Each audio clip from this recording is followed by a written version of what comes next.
स्वागत है आप सभी का हमारे YouTube चैनल ऐसे स्टडी पॉइंट्स में। इसके पहले वाले वीडियो में हमने संख्या, संख्यांक और पूर्णांक और परमेय संख्या की जानकारी ली थी। इसमें हम देखेंगे वास्तविक संख्या, रियल नंबर, सभी परमेय तथा अपरमेय। अब जितनी भी परमेय संख्या होती है, चाहे अपरमेय, परमेय P/Q के रूप में और परमेय जो है रूट वाला बताया गया था, √3, √2 वगैरह। तो ये सारी चीज़ें जो है होती हैं वास्तविक संख्या। जितने भी नंबर होते हैं सबको हम रियल नंबर कह सकते हैं, जैसे 3, 0, 7, 1/3 ऐसे इत्यादि जो एग्जाम्पल दिख रहा है आपको। उसके बाद है धन पूर्णांक संख्या, पॉजिटिव इंटीजर नंबर। अब आपको धन पूर्णांक भी जान लीजिए कि प्राकृतिक संख्या 1, 2, 3, 4 इन्फिनाइट को धन पूर्णांक भी कहा जाता है। इन्हें Z+ या I+ से प्रदर्शित करते हैं, या Z+ बराबर आप लिख सकते हैं 1, 2, 3, 4 इन्फिनाइट। ठीक है। इसके बाद ऋण पूर्णांक संख्या है, देख लीजिए निगेटिव इंटीजर नंबर।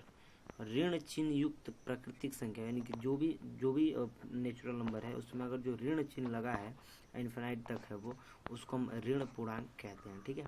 अब हेडिंग है सम संख्या, इवन नंबर। इवन नंबर को देख लेंगे, वे प्राकृतिक संख्या है जो 2 से विभाज्य हो जाए। अब देखिए नेचुरल नंबर की बात कर रहा है जो 2 से कट जाता है। अब जितने नेचुरल नंबर है प्राकृतिक संख्या आप जानते हैं कि 1 से लेकर जो है पूरा नेचुरल नंबर होता है, उसमें जो 2 से कट जाए उसको हम क्या कहते हैं, 2 से विभाज्य हो जाए उसे हम सम संख्या कहते हैं। जैसे 2, 4, 6, 8, 10, 12 आदि करके है। काल्पनिक संख्या, अब देखिए ये जो इमेजिंग नंबर होते हैं ये थोड़ा इम्पोर्टेंट होता है, इसको देख लीजिए। जो संख्याएं वास्तविक नहीं है, जो रियल नंबर नहीं है, ऋणात्मक संख्याओं का वर्गमूल लेने पर प्राप्त होती हैं, चाहे संख्या बनते हैं, उन्हें हम काल्पनिक कहते हैं। जैसे √1 का अब जो नंबर आएगा पॉइंट में कुछ करके जो भी उसका वर्गमूल लेंगे तो वो हमको जो है इमेजिन किया हुआ जो है काल्पनिक संख्या कहलाएगा। ठीक है। इसके बाद देख लीजिए, हम आगे आपको बताते हैं विषम संख्या, ऑड नंबर की बात हो रही है कि वे प्राकृतिक संख्या यानी कि जितने भी प्राकृतिक संख्या हैं जो 2 से विभाजित नहीं होंगे, जो 2 से विभाजित न हो, उन्हें हम क्या कहते हैं, विषम संख्या कहते हैं। जैसे 1, 2, 3, 5, 7, 9, 11 आदि। ठीक है। उदासीन पूर्णांक, ऐसा पूर्णांक जिस पर न धनात्मक न ऋणात्मक कोई चिन्ह प्रभाव न डाले उसे हम उदासीन कहते हैं। ये होता है शून्य आपका। ठीक है। अभाज्य संख्याएं, प्राइम नंबर की बात की जा रही है। वे संख्याएं जो स्वयं और एक के अलावा अन्य किसी भी संख्या से विभक्त नहीं होगा, उन्हें अभाज्य संख्या कहते हैं। इन्हें ऋण संख्या भी कहते हैं। ठीक है। अब स्वयं से तो कटना है और स्वयं के अलावा दूसरे किसी से न कटेगा, तो ऐसे कौन कौन नंबर हैं, तो 2 हो गया, 3 हो गया, 7 हो गया, 11, ये अपने अलावा किसी और से नहीं कट सकते हैं। डॉट आदि तक जाएंगे। अब देखिए इसमें जो 2 होता है, 2 एक ऐसा अभाज्य, देखिए 2 के बाद जितने भी नंबर आपको दिख रहे हैं सारे नंबर जो है विषम होते हैं, लेकिन 2 एक ऐसा नंबर होता है जो सम होता है और अभाज्य होता है। तो ये भी एक यहाँ पे बनता है क्वेश्चन जो है कि यहाँ पे सम भाज्य संख्या कौन होगी, सम अभाज्य। तो सम अभाज्य बस एक 2 होगा, बाकी जितने भी हैं सारे विषम होते हैं और वो सब अभाज्य होते हैं। ठीक है।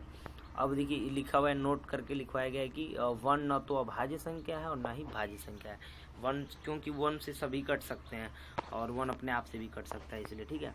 अब उसके बाद है भाज्य संख्या, कंपोजिट नंबर, देख लीजिए इसको थोड़ा। वे संख्याएं जो स्वयं और एक के अलावा अन्य किसी संख्या से, जो अब जस्ट उसके विपोजिट है कि एक के अलावा अन्य किसी से विभक्त होती है, उन्हें भाज्य संख्या कहते हैं। अब एक से तो सब विभाज्य होता है, अन्य किसी दूसरे नंबर से भी वो विभाज्य होते रहते हैं, उन्हें जो हम भाज्य संख्या कहते हैं। इन्हें यौगिक संख्या भी कहते हैं। जैसे में 4, 6, 8, 10, 12, 14, 15 ऐसे करके हो जाएगा डॉट आदि तक। ठीक है। इसके बाद देख लीजिए और भी हम आगे बढ़ेंगे। अब बात की जा रही है भाज्य संख्या है। ठीक है।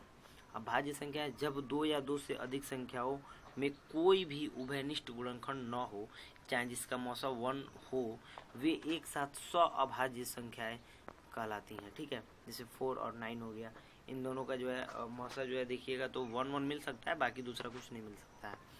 और अब देख लीजिए ये हो गया युग्म। अब युग्म अभाज्य संख्या देख लीजिए, ऐसी अभाज्य संख्या है जिनके बीच का अंतर 2 हो, युग्म अभाज्य संख्या कहलाती है। जैसे देख लीजिए 11 और 13 ये युग्म में दिया हुआ है और इनके बीच का अंतर जो देखा जाए तो 2 का अंतर दिख रहा है। ठीक है। गुणज की बात की जा रही है कि यदि किसी दी गई संख्या को लगातार 1, 2, 3 से गुणा किया जाए तो हमें संख्या के गुणज प्राप्त होते हैं, जैसे 4 के गुणज। अब 4 के गुणज का मतलब क्या, उसमें 4 के गुणज का मतलब पहले 1 से गुणा करेंगे, 2 से गुणा करेंगे, 3 से, ऐसे करके जो प्राप्त होती है संख्या उसको हम 4 के गुणज बोल सकते हैं। जैसे 4 एकम में 4, और देखिए 4 और 4 का 2 में गुणा हुआ तो 8 हुआ, 3 में गुणा हुआ 12 हुआ, ऐसे करके 4 चौको 16, ऐसे करके हो गया। ठीक है, 5 के गुणज में भी वही सेम कहानी हुई है। तो ऐसे करके जो होते हैं उसको हम उसके गुणज कह सकते हैं।